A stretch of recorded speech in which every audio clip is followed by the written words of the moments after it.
नमस्कार, बहुत बहुत स्वागत है न्यूज 21 में। आप सबको आपके साथ मैं ऋतिका पांडे और हमारा स्पेशल बुलेटिन देख रहे हैं आप। जी हाँ, कलेक्ट्रेट सभा कक्ष में आयोजित प्रेस वार्ता में कलेक्टर अरुण कुमार विश्वकर्मा ने मीडिया प्रतिनिधियों को जिले में हो रहे विभिन्न विकास कार्यों की जानकारी दी। उन्होंने बताया है कि धरती आबा भगवान बिरसा मुंडा की 150वीं जयंती समापन वर्ष के उपलक्ष्य में 15 नवंबर 2025 को जिला स्तरीय जनजातीय गौरव दिवस कार्यक्रम वन परिसर रायसेन में आयोजित होगा। कलेक्टर ने जिले को कुपोषण मुक्त बनाने के लिए चलाए जा रहे अभियान हाई रिस्क महिलाओं के सुरक्षित प्रसव और कुपोषित बच्चों को फूड बास्केट वितरण की जानकारी दी है। इसके साथ ही मतदाता सूची का गहन पुनर्निरीक्षण 2025 पूर्ण कराए जाने और शासकीय विद्यालयों में परीक्षा परिणाम सुधार हेतु कार्यशालाओं का विवरण दिया गया है। प्रेस वार्ता में प्रिंट और इलेक्ट्रॉनिक मीडिया के प्रतिनिधि उपस्थित रहे। रायसेन से मनीष रघुवंशी की रिपोर्ट। अगली खबर देख रहे हैं, जहां भाजपा कार्यकर्ताओं ने बिहार विधानसभा चुनाव में पार्टी और एनडीए गठबंधन की जीत को जोरदार जश्न मनाया है। जीत का जी हां, जहां बता दें सिकरवार के नेतृत्व में नेता, पदाधिकारी और कार्यकर्ता हनुमान चौराहा पर एकत्रित हुए। यहां आतिशबाजी की गई और मिठाइयां वितरित कर जीत का उत्सव भी मनाया गया है। जिला अध्यक्ष धर्मेंद्र सिंह सीकरवार ने कहा है कि भाजपा और एनडीए की ये जीत प्रधानमंत्री नरेंद्र मोदी पर जनता के विश्वास का परिणाम है। जनता ने बिहार के विकास और प्रधानमंत्री के आह्वान पर वोट किया। उन्होंने कहा है कि लोग बिहार में जंगल राज की वापसी नहीं चाहते हैं, बल्कि विकास के साथ हैं। सीकरवार ने कांग्रेस पर भी निशाना साधते हुए कहा है कि जनता ने उन्हें स्पष्ट संदेश दिया है और उनका सुपड़ा साफ हो गया है। गुना से विनोद सोनी की रिपोर्ट।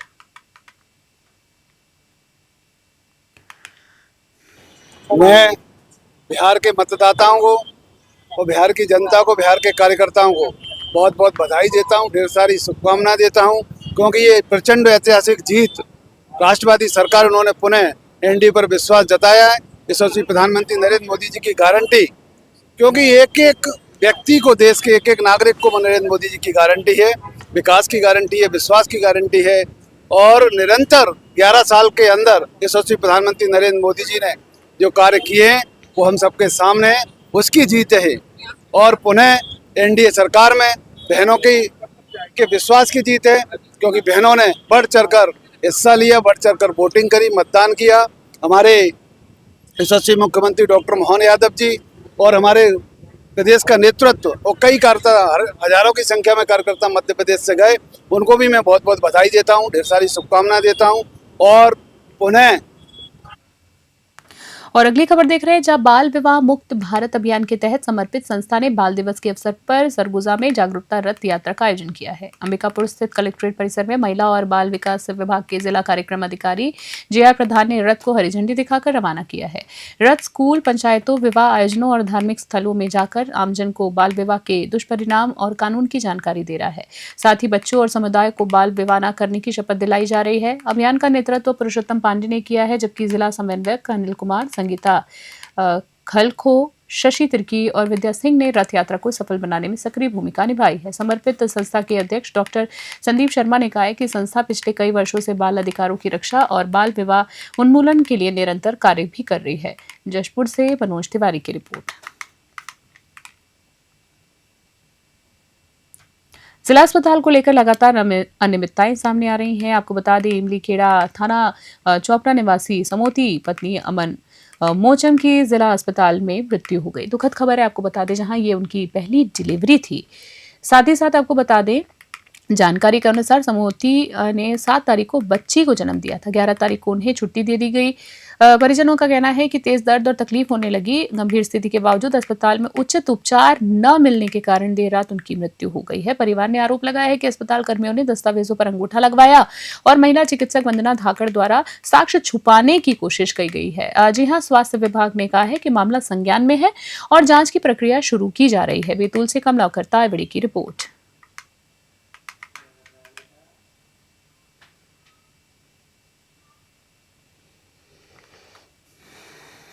उसको घर से लाया था, उसको जो सांस फूल रहा था, तो बीपी थोड़ा उसका बढ़ रहा था बीपी। तो इस कारण से हमने उसका इलाज करने लेके आए थे। मैं एडमिट करके घर चला गया था, तब नॉर्मल था। घर से वापस आया तो पता चला डेट हो गया। बस इसका मैं कुछ पता नहीं मेरे को। अच्छा, उसका आगे बात बोला नहीं मेरे को। तो आपकी जो मम्मी है उनसे कहीं अंगूठा वगैरह भी लगवाया बता रहे हैं? लगा होगा, पता नहीं। तो कैसे हुआ, कुछ बताया डॉक्टर ने? नहीं, अभी कुछ नहीं होता है। कहाँ है डॉक्टर अभी? पता नहीं। क्या लग रहा है आपको, कोई लापरवाही हुई है इसमें इलाज में? तो पोस्टमार्टम होने के बाद पता चलेगा। करवाएंगे आप पोस्टमार्टम? कराएंगे। हम्म? सुबह घर से लाया था उसको तो और जिले के जवेरा थाना क्षेत्र के अंतर्गत पूरनियाओं में खेत की झोपड़ी में रह रहे वृद्ध बेनी प्रसाद कटरे की निर्मम हत्या कर दी गई है। दुखद खबर है, जहां घटना शुक्रवार और शनिवार के दरमियान रात्रि की बताई जा रही है। जानकारी मिलते ही थाना प्रभारी विकास सिंह चौहान और वरिष्ठ अधिकारी मौके पर पहुंचे हैं। एसडीओपी देवी सिंह ने स्थल का निरीक्षण किया है। मृतक के सिर में गंभीर चोटों के निशान पाए गए हैं। बताया गया है कि बेनी प्रसाद हाल में ही पूना से मजदूरी कर वापस लौट रहे थे और उनकी झोपड़ी में उनका पुत्र और दामाद आते थे। घटनास्थल पर की बात करें तो एफएसएल टीम और डॉग स्क्वाड भी बुलाकर साक्ष्य एकत्रित किए जा रहे हैं। वहीं एसडीओपी ने कहा है कि मामले को गंभीरता से लिया जा रहा है, उसकी जांच की जा रही है और अज्ञात हत्यारों की तलाश जारी है। स्थानीय लोग घटना को लेकर आक्रोशित हैं और न्याय की मांग कर रहे हैं। दमोह से विवेक सेन की रिपोर्ट।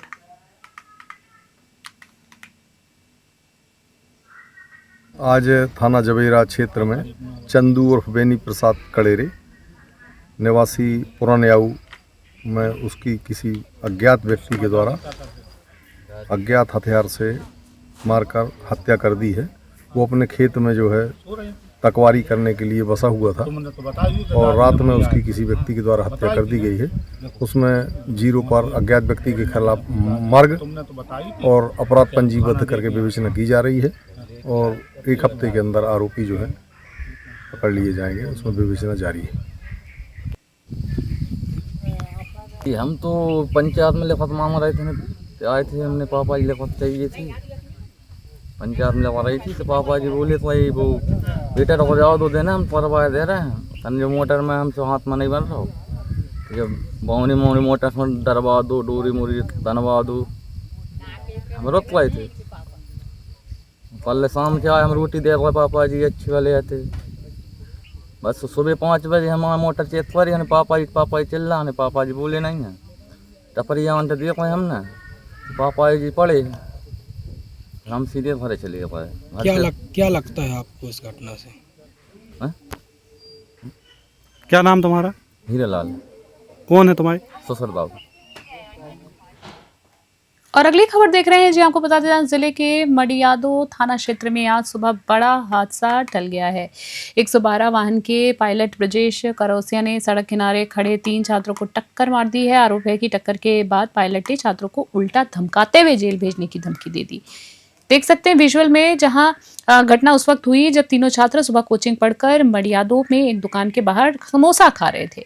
छात्रों का कहना है कि पायलट शराब के नशे में था और तेज रफ्तार से वाहन चला रहा था। हादसे के बाद सीधे थाने पहुंच गया। वहीं घायल छात्रों में साहिल कुशवाहा, शिवम कुशवाहा और सोनू कुशवाहा शामिल हैं।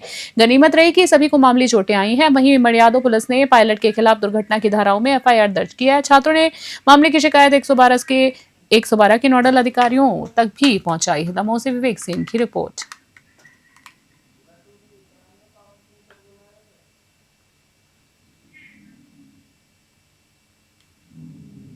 और इसी बीच अगली खबर में देख रहे हैं, जहां पुलिस ने बड़ी कार्रवाई करते हुए 30 किलो गौवंश मांस बरामद किया है। जानकारी के अनुसार पुलिस टीम ने गुप्त सूचना के आधार पर छापेमारी की है, जहां से 2 आरोपियों को रकीब और सलमान असलम पठान को मौके से पकड़ लिया गया है। छापेमारी के दौरान पुलिस को प्लास्टिक टब, थैलियां, वजन कांटा, मांस काटने के उपकरण और 3 गौवंश प्राणी समेत लगभग 25,000 रुपए का सामान भी मिला है, जिसे कब्जे में ले लिया गया है। दोनों आरोपियों के खिलाफ गौवंश संरक्षण अधिनियम सहित संबंधित धाराओं के तहत मामला दर्ज किया गया। पुलिस ने आरोपियों को हिरासत में लिया है, पूछताछ शुरू कर दी है ताकि ये पता लगाया जा सके कि इस अवैध मांस तस्करी में कब से शामिल थे और इनके संपर्क और किन लोगों से जुड़े हुए हैं। पुलिस का कहना है कि मामले की आगे की जांच जारी है और जल्द ही पूरे नेटवर्क का खुलासा भी किया जाएगा। भंडारा से हंसराज की रिपोर्ट। भगवान बिरसा मुंडा की 150वीं जयंती के अवसर पर आयोजित जनजातीय गौरव दिवस कार्यक्रम में शामिल होने के लिए मुख्यमंत्री विष्णुदेव साय जगदलपुर पहुंचे हैं। उनके आगमन पर मां दंतेश्वरी हवाई अड्डे पर भव्य स्वागत किया गया है, जहां कई जनप्रतिनिधि और वरिष्ठ अधिकारी भी मौजूद रहे हैं। इसके बाद मुख्यमंत्री साय ने बस्तर जिला स्तरीय जनजातीय गौरव दिवस कार्यक्रम में मुख्य अतिथि के रूप में हिस्सा लिया है। इस कार्यक्रम में विशिष्ट अतिथि के रूप में वन मंत्री केदार कश्यप और जगदलपुर विधायक किरण सिंह देव भी उपस्थित रहे। मुख्यमंत्री ने बिरसा मुंडा के योगदान को याद करते हुए कहा है कि उनका जीवन आदिवासी समाज के स्वाभिमान, संघर्ष और संस्कृति की रक्षा का प्रतीक है। उन्होंने कहा है कि राज्य सरकार जनजातीय समुदायों की परंपरा, अधिकार और विकास को सर्वोच्च प्राथमिकता दे रही है। कार्यक्रम में बड़ी संख्या में स्थानीय लोग और आदिवासी समुदाय के सदस्य उपस्थित रहे। बस्तर से रवीश कुमार की रिपोर्ट। जनजातीय गौरव दिवस के रूप में पूरा देश मनाता है, तो आज समस्त छत्तीसगढ़ वासियों को जनजातीय गौरव दिवस की बहुत बहुत बधाई, शुभकामना और भगवान बिरसा मुंडा जी को नमन करते हैं। और आज पूरे प्रदेश में हर जिले में इसका आयोजन है और इस समारोह का समापन 20 नवंबर को सरगुजा अंबिकापुर की धरती में होना है और देश की महामहिम राष्ट्रपति महोदया श्रीमती द्रौपदी मुर्मू के कर कमलों से इस समारोह का समापन होगा। और आज हमारा सौभाग्य कि माँ दंतेश्वरी की इस पवित्र भूमि जगदलपुर के इस जनजातीय गौरव दिवस के समारोह में हम लोग शामिल हुए। साथ ही हमारे प्रदेश के मंत्री श्री केदार कश्यप जी, हमारे प्रदेश के अध्यक्ष श्री किरण देव जी, हमारे यहाँ के सांसद महेश कश्यप। और अगली खबर देख रहे हैं, जहां जिले में खेल विभाग की लापरवाही एक बार फिर से उजागर हुई है। जिले की नेशनल फुटबॉल खिलाड़ी सरस्वती भलावी, जो आसाम में राष्ट्रीय टूर्नामेंट खेलकर लौटी है, उनको 15 नवंबर जनजातीय गौरव दिवस कार्यक्रम में सम्मानित नहीं किया गया, जबकि 13 नवंबर को जिला खेल अधिकारी के कार्यालय से उन्हें कार्यक्रम में सम्मान के लिए औपचारिक आमंत्रण भेजा गया था। कार्यक्रम स्थल पर उपस्थित रहने के बावजूद सरस्वती भलावी को स्टेज पर नहीं बुलाया गया, जिससे जनजातीय समुदाय में नाराजगी है।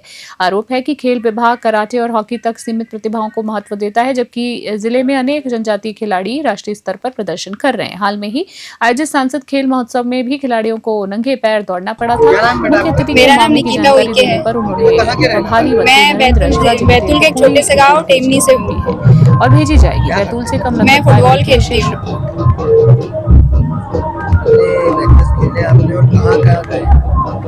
मैंने करीबन 6-7 मैचेस खेले हैं और मेरा एक ओपन नेशनल कैंप में तक रही मैं। बाकी कैंप से कुछ इशू मतलब पॉलिटिक्स के चक्कर में मेरा लास्ट दिन से मेन लिस्ट से नाम कट गया था।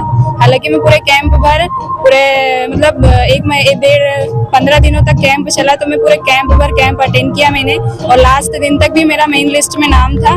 लेकिन उसके बाद कुछ पॉलिटिक्स या फिर ऐसा नहीं कह सकते कि पॉलिटिक्स, लेकिन कुछ रीजन की वजह से मेरा नाम काट दिया गया और मेरी जगह किसी और लड़की का सिलेक्शन हो गया।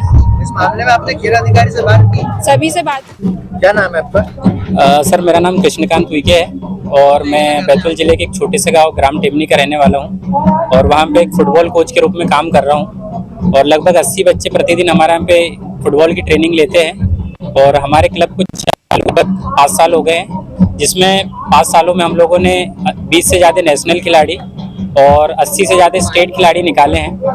और चूंकि आज 15 नवंबर को यहाँ पे जनजातीय गौरव दिवस मनाया जा रहा है, हम लोग यहाँ पे पुलिस ग्राउंड पे मौजूद है आपके सामने, तो हम लोगों को खेल युवा कल्याण विभाग के द्वारा एक कॉल आता है कि आपके जो खिलाड़ी इस वर्ष नेशनल खेले हैं आपको यहाँ पर जाएगा। तो 13 नवंबर को हमारे पास कॉल आया कि आपको यहाँ पर आना है 15 तारीख को, और कल शाम को हमें यहाँ पर इस कार्यक्रम का टाइम बताया गया कि आपको 10 बजे यहाँ पर आना है और रात के 9:30 बजे फोन लगा कर बताया है कि आपको नहीं आना है। और अगली खबर देख रहे हैं, जहाँ क्षेत्र की समस्याओं को लेकर ग्राम पंचायत सरपंच सपना ईशान भैरवेरी और कांग्रेस कार्यकर्ताओं ने जोरदार प्रदर्शन किया है। इस दौरान बात करें तो तराना के विधायक महेश परमार, ग्रामीण जिला अध्यक्ष विपिन वानखेड़े सहित बड़ी संख्या में कांग्रेसी कार्यकर्ता मौजूद रहे हैं। सभा में विधायक महेश परमार ने कहा है कि मंत्री का क्षेत्र होने के बावजूद वतीगंज में मूलभूत सुविधाओं का अभाव है। फतेहाबाद उज्जैन मार्ग पर स्थित रेलवे स्टेशन पर पहले सभी ट्रेनों का स्टाफ और आवश्यक सुविधाएं उपलब्ध थी, लेकिन अब अधिकांश सेवाएं बंद कर दी गई हैं। ग्रामीण जिला अध्यक्ष विपिन वानखेड़े ने कहा है कि सुपरफास्ट ट्रेनें फतेहाबाद स्टेशन पर नहीं रुकती और स्वीकृति ओवरब्रिज भी अभी तक नहीं बना है। जी आपको बता दें, स्वीकृत ओवरब्रिज जो था अभी तक नहीं बना है। आपको बता दें इसके आगे खबर में, जिससे ग्रामीणों को गंभीर कठिनाइयों का सामना भी करना पड़ रहा है। कांग्रेस कार्यकर्ताओं ने रेलवे स्टेशन पहुंचकर स्टेशन मास्टर को रेल मंत्री के नाम ज्ञापन सौंपा और चेतावनी दी है कि यदि मांगे पूरी नहीं हुई तो रतलाम DRM ऑफिस के बाहर धरना प्रदर्शन किया जाएगा। इंदौर से सचिन जोशी की रिपोर्ट। खास बुलेटिन में इतना ही। बने रहे न्यूज़ 21। नमस्कार।